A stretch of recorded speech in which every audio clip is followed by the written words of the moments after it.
This is the story of the Dramatics reunion. The Dramatics are undoubtedly one of the greatest vocal groups of all time, with vocalists like Ron Banks, L.J. Reynolds, Lenny Mays, Willie Ford, Larry Demps, and William Howard. It's easy to see why.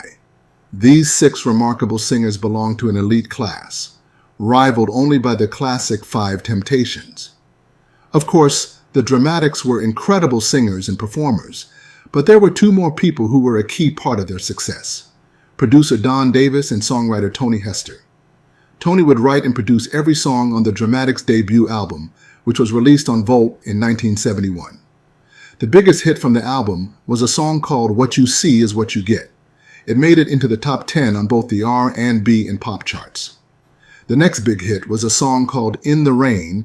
It went all the way to number 1 on the R&B chart, and it was in the top 5 on the pop chart. Thanks largely to those 2 songs, the Dramatics' debut album also found itself in the top 10. The members in the group at this time were Elbert Wilkins, William Weegie Howard, Ron Banks, Larry Squirrel Demps, and Willie Ford.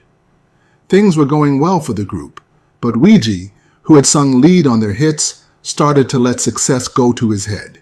Here's what Willie Ford and Larry Squirrel Demps had to say about Weegie's exit. People continued to tell him, "Man, you're the one. You make the group. It's all about you," and he started to believe it. The next date was at the Apollo Theater. He wanted more money than everybody else. He quit and flew back home. "He's leaving you in the lurch. I'm walking away. See if you can do it now."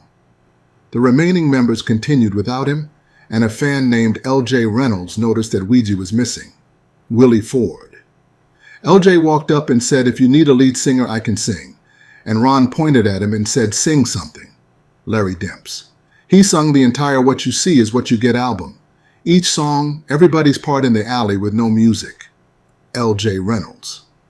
I was very confident that I would be able to come in and fit in, and I hoped that I could come into this group and take this group to another level. L.J. would certainly help the Dramatics reach new heights, but before he officially joined the group, Elbert Wilkins also quit. He'd be replaced by Lenny Mays, and so now all the pieces to the puzzle were in place. The Dramatics were now L.J. Reynolds, Ron Banks, Larry Demps, Lenny Mays, and Willie Ford. They were a supergroup, a group with 5 lead singers. Weegie left before the completion of their second album, but the lead single from the album was a song that he sang on, a song called Hey You, Get Off My Mountain. With the success of What You See Is What You Get, In the Rain, and now Hey You, Get Off My Mountain. The Dramatics were on their way to the top, but just as they were getting there, more problems started to arise. Tony Hester, the man who'd been a huge part of their success, was starting to let his addiction to drugs get the best of him. Here's what Larry Demps said. He would sit there and count it off, and he would go into a nod and be out the whole time we were singing, recording. And if that wasn't enough to deal with, former members William Weegie Howard and Elbert Wilkins had formed their own group of Dramatics. So to help fans know which group they were getting, they changed their name to Ron Banks and the Dramatics. This was the name that appeared on their 3rd album. The album didn't do too well, and a big reason for that was because it only included 1 song from Tony Hester. Another reason was because their record label, Stax, was headed for bankruptcy, and a lot of record stores were not receiving copies of albums on Stax at the time. Ron Banks. Stax was in limbo at the time, and our contract had expired. However, we were still with Don Davis, who was also producing the Dells at the time, and we became close friends with the Dells. It was like an elder brother situation. Anyway, we were all together one night in the studio, and we started talking about how good it would be to do an album together. It was possible contractually because we were free and all we had to do was negotiate with Chess for the 1 album. Released on Cadet in 1974, the Dells versus the Dramatics album was a treat for both fans of the Dells and the Dramatics. Having 2 vocal groups come together for an album was, as Ron Banks said, almost unheard of at the time. Of course, seeing groups on the same bill for a show wasn't uncommon at all, but to have them singing together on an album truly was something special. Ron Banks. With as big and as legendary as the Dells had been, I didn't even know if they would even consider doing no album like that, But when we sat down with them at the studio, man, they were more than for the idea, and they were scholars and gentlemen as far as I'm concerned. Soon after this, Don Davis arranged a deal and helped get the Dramatics signed to ABC Records. Their first album on ABC, The Dramatic Jackpot, was released in 1975, and it was this album that helped shoot them to superstardom. It included the songs I'm Going by the Stars in Your Eyes and a smooth cover of Me and Mrs. Jones. The song went to number 4 on the R&B chart, and the album made it to number 9. Also during that same year, Ouija and Elbert's Dramatics released No Rebate on Love and Feel It, and later that year, Ron's group came to an agreement with Elbert and Ouija to reclaim full ownership of the Dramatics name, Ron Banks. One of the guys who split, Elbert Wilkins, went off and registered the name for himself. He had done it, presumably with the intent to own the name exclusively. So we consulted the company and Don Davis, and they felt that we should protect ourselves legally, and we ended up going to court to keep the name. During the years in court, the company felt that we should put a name in front of the group name to give us the distinction. Because everything we do is always split equally 5 ways, the most difficult thing was having to deal with having my name out front. Larry Demps. Ron had led a few songs in his high voice everybody recognized. It made sense. This is going to be a temporary thing. Ron Banks and the Dramatics, Lenny Mays. It was necessary to do it, if only for our protection, especially after the other group put out a record. They only got the chance to release one on mainstream records, No Rebate on Love. And it was really confusing some people at the time. We even played the same city sometimes, and that created a bad rapport. Anyway, it all worked out right in the end. L.J. Reynolds. We had to put somebody out front, and I had just gotten in the group. So therefore, they weren't going to make it L.J. Reynolds and the Dramatics. So we had to agree to disagree and go ahead and put Ron's name out. But now when they did that, I automatically knew that I was going to have to do something different later, because here I came from a group being L.J. Reynolds of the Chocolate Syrup to being Ron Banks and one of the boys, and so that bothered me. Larry Demps. We went to court over the name, and we ended up settling with them, buying Ouija and Al out. Elbert and Ouija's group changed their name to The Dramatic Experience, and later released 2 more songs on mainstream, Show Nuff Good Feeling and Someday Somewhere. Ron Banks. I'm not predicated by just the sunshine in what we do. I just like to function within the group. So when we won the court battle, I was elated that we could become the Dramatics again. Now having full ownership of the name, they dominated the rest of the 70s, releasing songs like You're Fooling You, Just Shopping Not Buying Anything, Be My Girl, I Can't Get Over You, Shake It Well, My Ship Won't Sail Without You, Ocean of Thoughts and Dreams, Stop Your Weeping, and that's my favorite song. The 70s belonged to the Dramatics, and they looked to continue that success in the 80s.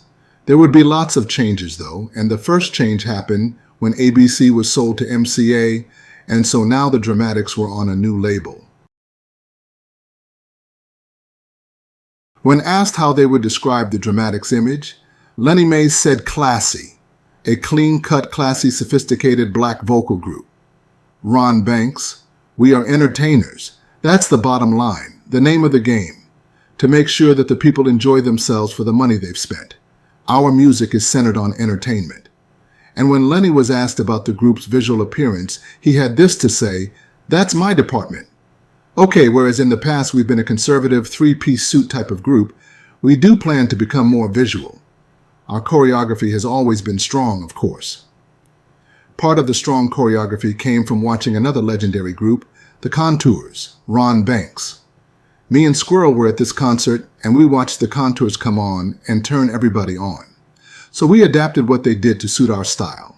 It was the initial thrust that won everybody over.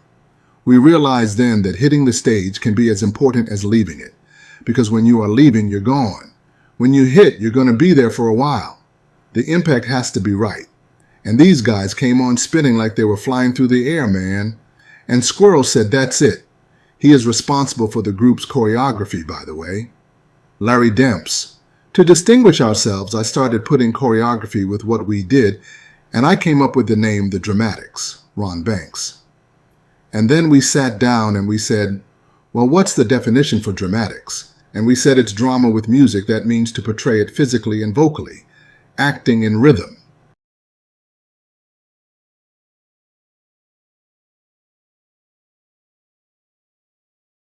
Ron Banks. We put our hearts into this album. Everything about it, from the writing to the production and of course the singing, was patiently and lovingly put together. Produced by Ron and LJ, this album featured the songs Music is the People's Choice, Welcome Back Home, Running from My Love, Love is Here, I Just Want to Dance the Night Away, If You Feel Like You Want to Dance, Dance, It Ain't Raining on Nobody's House But Mine, and Be With the One You Love. Ron Banks. Kenny Gamble and Leon Huff sent us a tune for the 10.5 album, Love is Here, and they just said we should sing it our way. Lenny Mays. Just the fact that they should think so highly of us to honor us in that way is a compliment in itself. When they first presented us with the song, I was elated.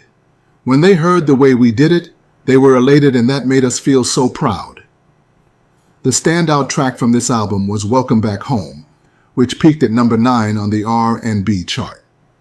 The 80s were off to a strong start for the Dramatics, but the group was facing yet another change, perhaps their biggest yet, when L.J. Reynolds left to pursue a solo career following the album's completion. L.J. Reynolds. I wanted to be able to express myself in a variety of styles. Singing with the Dramatics was a limited situation because there was an abundance of talent. Since everybody could be a lead singer, I couldn't share all of myself with people. Being 29 years old and not being totally burned out, I was able to stay with Don Davis and work a deal with Capitol Records for myself. Now I'm able to go out and just be LJ. Ron Banks. When a man gets to the point where he feels as though he has to pursue a solo career, it's right to let him go. In a group, you see, everyone has to be group-minded. So we all sat down and discussed it, and we all wish him the very best for the future. He is a very talented individual, and we feel he'll be successful on his own. He is also a multi-talented person because he's also into writing and producing, as you know. He and I produced the 10.5 album between us. The Dramatics, now down to 4 members, quickly got to work looking for a replacement. Ron Banks. It's down to 2 guys right now. Both are capable of dealing with it. Both are very talented young men, and we'll be making the decision within the next few weeks because we are going into rehearsal for a new tour this month. It'll be a completely new show, and it's something we are really looking forward to because we've been off the road since September. As a group, we have never had just one vocalist. It has always been all of us, and that has helped too. The next 5 years will be the best years for the Dramatics, so it is important that we get it right. Of course, replacing L.J. Reynolds wouldn't be an easy task. But after careful consideration, the Dramatics had found their new 5th member, a singer named Craig Jones, Ron Banks. Craig Jones is like LJ. He can write and produce. Vocally, he's a bit less soulful and a lot more pop, shall we say. I think he's close to a Donny Hathaway in terms of vocal quality. The Dramatics were now once again a 5-man group, but they wouldn't be for long. Larry Demps would soon leave the group to help kick his drug habit. Now the Dramatics were back to 4 members, but they didn't replace Squirrel. They soldiered on and released their 2nd album that year, The Dramatic Way.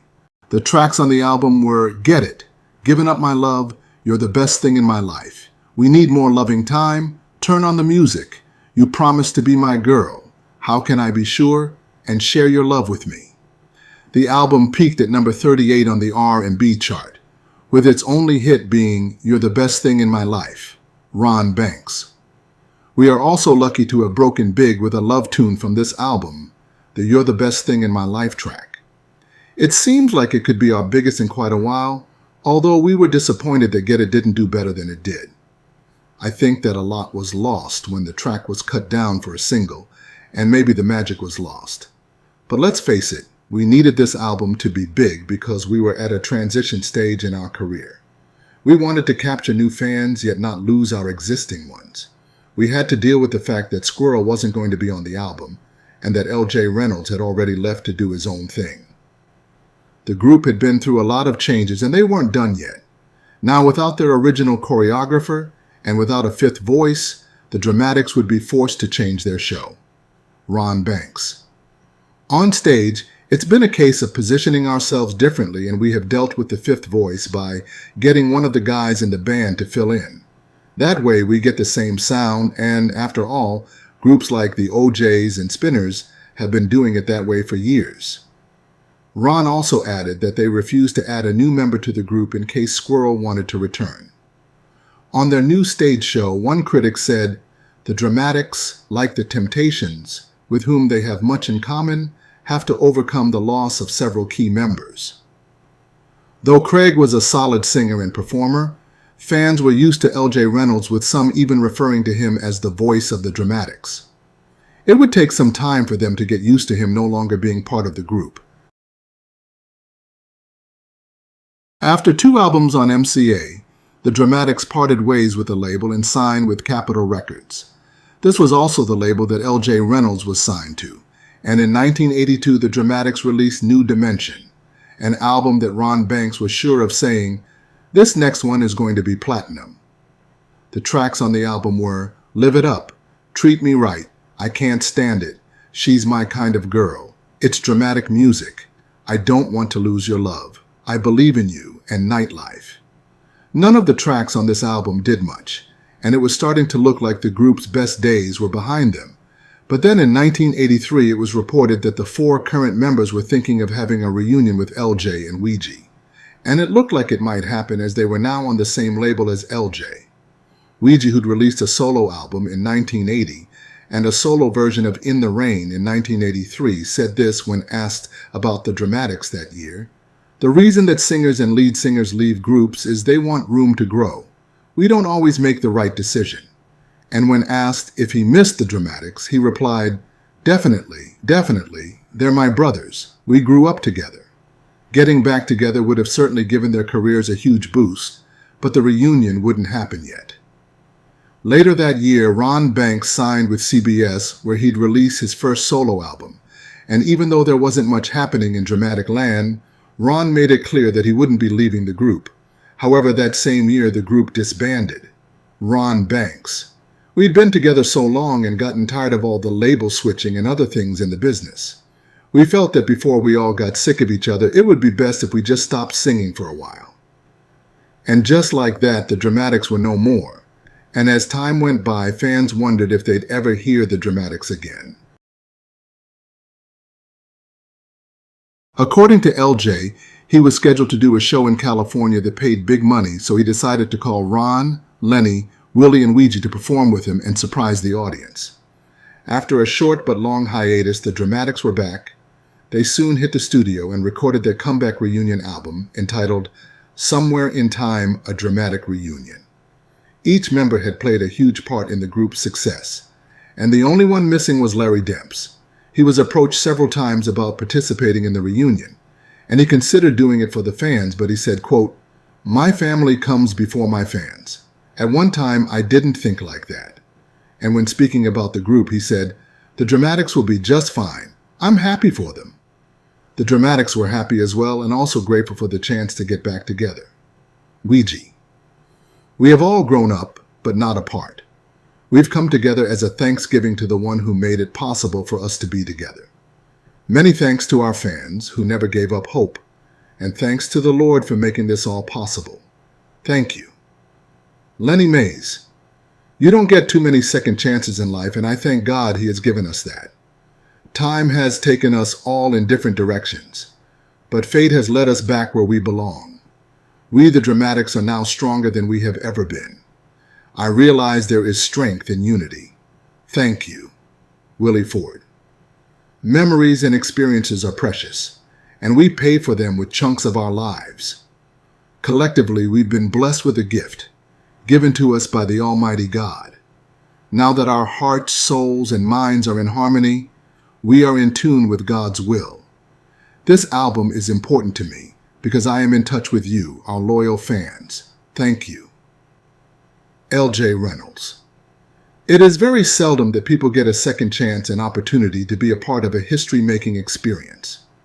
I want to thank my friends and fans for giving me the opportunity to share this dramatic reunion album. I dedicate this album to each and every one of you. Thank you, and God bless you. Ron Banks. After 5 years in exile as a group, we welcome the opportunity and challenge to satisfy you musically once again. To the fellas, seeing you fuss and then smile and then make music. Music again, oh, how the Lord has blessed us. William Howard, LJ, Lenny Mays, and Willie Ford. It was a pleasure seeing you and being back in the studio making that dramatic music. Ouija. The dramatic Somewhere in Time album is actually a union because we have never all been together in one group before. We all feel this to be the strongest group of dramatics ever. All 5 of us can lead, though I guess that LJ and myself would be considered the main lead voices. But Ron is also very capable, and Lenny has proved himself. Even Willie's bass can take over when needed. This is really the first time we have all been together as one group, and that is something that I find exciting. I guess that over the years we've broken up because of our own immaturity and insecurities. You know, we all have our ego problems. I have one myself. But we're all older now and age brings wisdom, and in my case, I'll control my situation and simply avoid any confrontations. The union actually means a lot more to us than it does to the public, and I have made up my mind that I'll never leave the dramatics again. That is my commitment to our future. We have had some enjoyable times together, and we are going to rekindle the good days that we had. Get that old-time feeling and let the adrenaline flow again. However, we will be doing our own little things from within the group. As an example, I know that LJ has a new solo album ready for Fantasy. And I am working on a solo project right now, though I haven't made a deal for it yet. Also, I'm sure that Ron is working on something for himself. But the big difference is that we'll be doing it from within the group, and what that will do is make the dramatics stronger. When talking about why he thought the reunion would work, Ron said, "We didn't fade out, we just left the industry, and that's why I think we can pull off this reunion idea. Every group that gets back together doesn't get the opportunity to pull it off, because they had too many records that did nothing when they started to fade. In our case, we were still being accepted, but we felt we weren't being handled right, and I think that saved our market value." LJ. I was over at Fantasy doing my solo deal when we got together, and Fred Pittman and myself said, "Hey, why don't we do the dramatic reunion album?" So we stopped doing my album, Tell Me You Will. That's why it took so long for the album to come out. I put it aside to do the reunion album. Lenny Mays. We went to San Jose and San Francisco to record that album. We had a good time recording it. Somewhere in Time was released on Fantasy in 1986, and the tracks on the album were Dream Lady, Razor Blade, One Love Ago, Show Me What You Got, When Love Is Over, Somewhere in Time, Days of Yay and Nay, Love's Callin', and She's Wild. It was a respectable seller, doing well enough, as Ron Banks put it, to let everybody know we're back. The album was also a tribute to Tony Hester, who tragically passed away in 1980. Ron Banks. Tony Hester was the genius who made the dramatics. It was his knowledge, his writing skills, and his understanding of vocal music that taught us the things we needed to know about singing and the business. A tour would naturally follow the album, but first the group went on the hippest trip in America, Ouija. Well, we're doing Soul Train on May 3rd in Los Angeles. Then we will be going on the road, and we're really looking forward to it. I guess that our show will include the best of our old hits. After all, we have to include In the Rain and What You See Is What You Get. But we'll be including as much of the new album as possible. In fact, a couple of the songs sound like they were from the same era to me, especially One Love Ago, which is one of my favorites. LJ Reynolds. The album came out good, and when we released the album, it wasn't a big hit, but we went on Soul Train again after being off Soul Train for 8 years. Following their performance on Soul Train, there was no denying the dramatics were back, and fans couldn't wait to see them live. LJ Reynolds. We toured all over the United States and went all overseas, so we said, "Hey, this ain't over. Let's ride this train." Ron Banks. As we traveled and went on tour internationally and domestically, the acceptance and the crowd response, I will never forget it. When the first time that we came back to Detroit, when we went back into the dressing room, the first show was over, and man, we had a ball.